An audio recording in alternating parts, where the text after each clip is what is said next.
ప్రభునందు ప్రియమైన వారులారా, ఈ సమయంలో ఇశ్రాయేల్ దేశం గురించి నేను మాట్లాడాలని ఆశిస్తున్నా. ఇశ్రాయేలీలు దేవుని జనాగమం, దేవుని చేత ఏర్పాటు చేయబడిన వారు. ఇశ్రాయేలీల గురించి దేవుడు అనేకమైన వాగ్దానాలు చేశాడు. వారు ఆకుల శబ్దం వినిపించి శత్రువులు జయిస్తారని చెప్పాడు. యెరూషలేము గురించి ప్రార్థన చేయమని చెప్పాడు దేవుడు. నేను చెప్తున్నాను, ఇశ్రాయేల్ గురించి మనమందరము ప్రార్థన చేయ బద్ధులమై ఉన్నాము. ఇశ్రాయేల్ దేశం గురించి ఆలోచించేయండి. చిన్న దేశం, 90 లక్షల జనాభా, కోటి కూడా కాదు. ఇవాళ ప్రపంచానికే సాక్షికరంగా నిలబడ్డది ఇశ్రాయేల్ దేశం. సజీవుడైన దేవుని బిడలని ఇశ్రాయేల్ దేశం చెప్తున్నారు. వాళ్ళు ప్రపంచం చెప్తుంది. ఇవాళ ఈ మధ్యకాలంలో మీరు చూసినట్లయితే ఒకే టైంలో 4 దేశాలతో యుద్ధం చేశారు. ఒకే టైంలో. ఇవాళ యుద్ధాలు చేసిన దేశాలు అన్నీ సన్నగిల్లిపోయాయి, సైలెంట్ అయిపోయాయి. ఇవాళ లేటెస్ట్గా సిరియా మీద ఆ స్థావరాలు, ఆర్మీ స్థావరాల మీద, సిరియా మీద వాళ్ళు ఫైట్ చేస్తున్నారు. కారణం ఏంటంటే, ఆ యొక్క తిరుగుబాటు నాయకుడు ఒక మాట అన్నాడు. ఏంటంటే, మా జైత్యయాత్ర సిరియాతో ఆగదు, యెరూషలేము వరకు వెళ్తుంది అన్నాడు. ఆ ఒక్క మాట ఇశ్రాయేలీల చేత పని చేయిస్తుందండి. ఇవాళ మీరు ఆలోచన చేస్తారండి, ప్రపంచమంతా కూడా ఆశ్చర్యకరంగా చూస్తుంది ఇశ్రాయేల్ దేశం వైపు. ఏంటి వీళ్ళకున్న ధైర్యం, ఏంటి వీళ్ళకున్న శక్తి?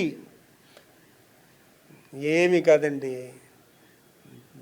The real God is behind them. నిజమైన దేవుడు వారి పక్షంగా ఉన్నాడు.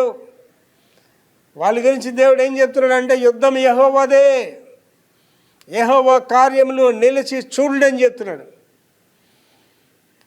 నేను ఎందుకు ఈ మాటలు చెప్తున్నానంటే, ఇశ్రాయేలీలు స్టార్టింగ్ నుంచి ఇవాళ వరకు ఆ రెండవ ప్రపంచ యుద్ధ కాలంలో మోర్ దెన్ 9 lakhs ఆ యొక్క హిట్లర్ ద్వారా చంపబడ్డారు.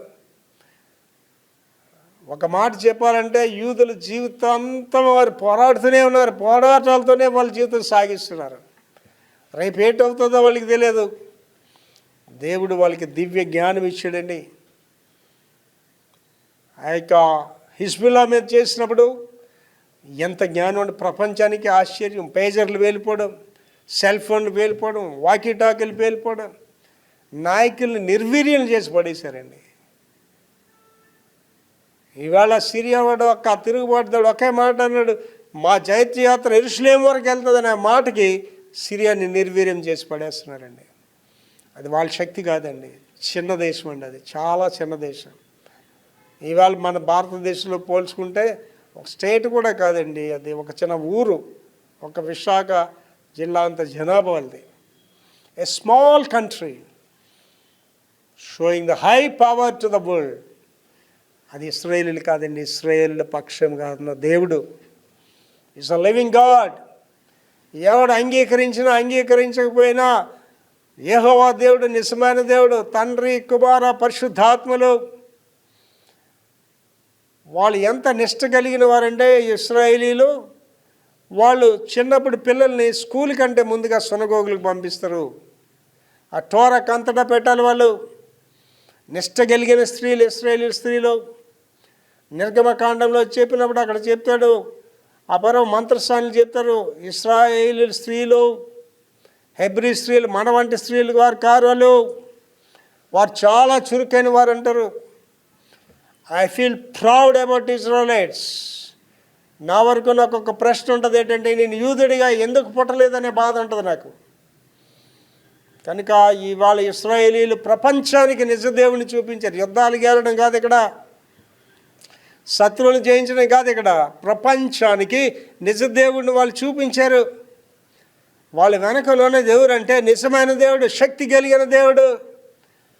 అదేంటండి, శక్తి లేని దేవుళ్ళు ఉంటారా అంటే, దేవుళ్ళు అనేవాళ్ళు లేరండి, ఒకే దేవుడు అండి. That's only one God. దేవుళ్ళు అనబడేవారు ప్రపంచంలో తప్ప వాళ్ళు దేవుళ్ళు కాదాలు. నిజమైన దేవుడు యెహోవా దేవుడు. తండ్రి అయిన దేవుడు కుమారుడిగా భూమి మీదకి వచ్చాడు. కుమారుడైన దేవుడు రక్తం కాచి మానవాళికి రక్షణ ఇచ్చాడు. ఇవాళ పరిశుద్ధాత్మ దేవుడిగా మన మధ్యన ఉంటున్నాడు. కనుక ఇశ్రాయేలీల పక్షంగా దేవుడు ఉన్నాడు. అక్కడ ఒక గొప్ప ఆశీర్వాదకరమైన మాట చెప్తున్నాడు. తనకు విరోధముగా నిరూపింపబడిన ఏ ఆయుధమో వర్ధిల్లదని చెప్తున్నాడండి. హై పవర్స్ ఇవాళ ప్రపంచంలో ఇశ్రాయేలీయులు ఎదురుగా నిలవబడలేరు. కారణం ఏంటంటే వాళ్ళ శక్తి కాదు, వాళ్ళ వెనకన ఉన్న నిజమైన దేవుడు. ఎందుకు ఈ మాటలు చెప్తున్నానంటేనండి, ప్రపంచంలో వింటున్న విశ్వాసులందరూ కూడా ఇశ్రాయేల్ దేశం ప్రార్థించేయండి.